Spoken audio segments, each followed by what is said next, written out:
pessoal, dando continuidade ao tema de engenharia de software, hoje eu vou falar sobre a engenharia de requisitos.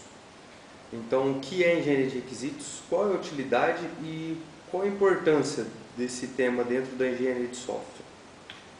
A engenharia de requisitos, ela começa com alguns pontos importantes que são a organização, compreensão e planejamento dos requisitos. Também existem três tipos de requisitos, que são os funcionais, não funcionais e os requisitos de domínio. E a atividade de engenharia de requisitos é dividida em 7 tarefas, que é concepção, levantamento, elaboração, negociação, especificação, validação e gestão dos requisitos. Logo aqui no começo, nós temos uma tirinha engraçada, mas é o que normalmente acontece quando o engenheiro de requisitos vai tentar levantar os requisitos junto ao seu cliente. Por exemplo, aqui na tirinha, a desenvolvedora está conversando com a empresa, né, com o responsável pela empresa, onde ela pergunta quais são os requerimentos que ele precisa para o projeto, né? E ele diz que não sabe, que ela que tem que dizer, porque é ela que vai desenvolver o software. E ela diz que não, que ele tem que falar o que ele precisa para poder desenvolver. Então ele retruca, então, mas o que o software pode fazer? Então ela fala, não, o software pode fazer tudo que for decidido no projeto. Então eu falo, então você não pode fazer um projeto que me diz quais são os meus requisitos, né?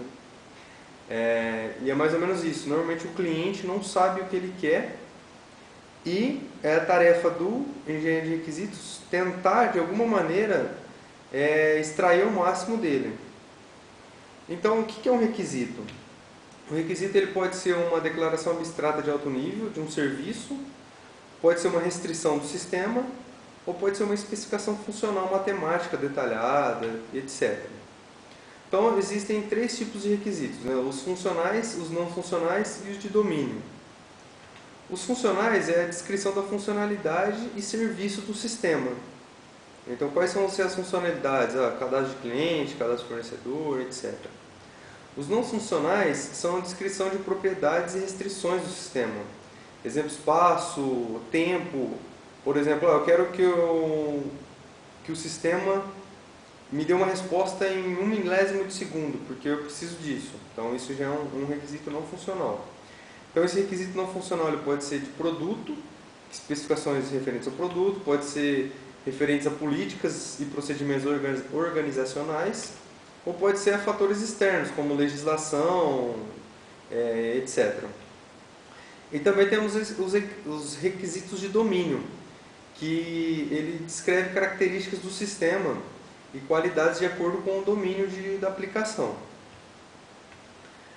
Então, os requisitos não funcionais, como dito anteriormente, ele pode estar ligado aos requisitos de produto, requisitos organizacionais ou requisitos externos, né? Aqui tem mais alguns exemplos tirados do livro de Somerville de 2007. Então, os requisitos não funcionais, pela definição dele mesmo, eles não é mensurável. Então, ele tem que ser, o engenheiro de requisito tem que tentar extrair o máximo para associar a forma de medida e referência para cada requisito desse. Por exemplo, velocidade. O que é velocidade? Então, transações por segundo, tempo de resposta que o usuário precisa daquele evento e etc. Os requisitos funcionais, para dar um exemplo mais prático, se a gente fosse desenvolver um software de biblioteca, seria, por exemplo, o usuário deve ser capaz de buscar todo o conjunto inicial de um banco de dados ou selecionar um subconjunto a partir dele. Esse seria um requisito do sistema, funcional. Então é uma função que o sistema deve ter. Um requisito não funcional para o mesmo sistema, que seria um sistema de biblioteca, por exemplo, o sistema deverá fornecer acesso seguro às informações. Então, ou seja, não é uma funcionalidade do sistema, uma coisa que o usuário vai usar, vamos dizer assim, para ficar mais simples, mas sim um requisito de segurança, né? É um requisito implícito do sistema.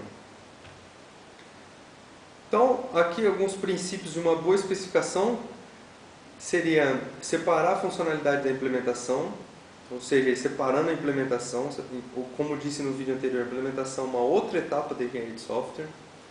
Então deve haver uma linguagem de especificação orientada ao processo de desenvolvimento, deve-se abranger o sistema do qual o software é um componente, deve-se abranger o ambiente no qual o software irá operar, deve ser um modelo cognitivo, operacional, tolerante com a não completude, além de ser expansível e ser localizado e fracamente acoplado.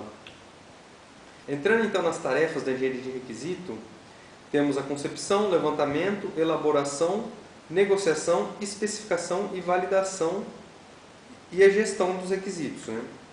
Então a concepção está ligada ao escopo, ao domínio de aplicação, o entendimento básico do problema que você está trabalhando e a percepção geral de uma solução para aquele problema. O levantamento ele engloba os objetivos, a abrangência do sistema, qual vai ser o objetivo daquele sistema de ser desenvolvido. Quais são as necessidades de diferentes usuários. Então você tem um usuário que departamento de compras, um departamento de contas a pagar. Então qual que é a necessidade de cada usuário? Como que vai ser o uso do sistema? Tem que fazer todo esse levantamento. Depois vem a parte da elaboração do sistema, que envolve a modelagem e o refinamento e também a criação do modelo de análise, que define o domínio do problema, tanto comportamental como funcional do problema. E depois vem a negociação, que é onde você resolve os conflitos, com a parte técnica de desenvolvimento, com o cliente novamente, com a avaliação do impacto desses requisitos no custo do projeto, qual que vai ser o prazo de entrega referente aos requisitos, como que se alcança a satisfação desse projeto. Então, posteriormente vem a especificação, que é a criação então, do modelo escrito, dar fundamento nas próximas atividades, né, da engenharia de software e descrever a função, desempenho, restrições, etc. Depois temos a validação, que ela tem o objetivo de garantir que os requisitos estejam claros para quem vai trabalhar nas próximas etapas do desenvolvimento de software, tirar inconsistências, erros, fazer a revisão técnica do projeto, checklist das questões sobre o projeto e etc. E depois vem a gestão desses requisitos, né? Que tem que identificar, basicamente controlar e rastrear as modificações. Porque conforme você vai desenvolvendo o projeto, podem surgir novas especificações, especificações antigas serem retiradas ou modificadas, então os requisitos têm que ser atualizados ao longo do projeto, revisitados, né? Então aqui nós temos um fluxo, né, que é o FDD, que é o desenvolvimento guiado pela funcionalidade, que tenta exemplificar mais ou menos como que é a concepção e planejamento dos requisitos, né? Então a gente inicia fazendo essa etapa de concepção e planejamento, que abrange desenvolver um modelo, construir a lista de características, né, de features, e planejar por essas características. Então aí nós faz um plano de desenvolvimento. Desse plano de desenvolvimento nós entramos na construção do software, né, que começa a detalhar as características e construir pelas características. Nós vamos, da construção, nós temos várias atividades linkadas, que vai medir o progresso do desenvolvimento, mas também vai realimentar o modelo, alimentar todo esse fluxo para revisitar os requisitos, verificar novamente o planejamento e assim até sair o produto final.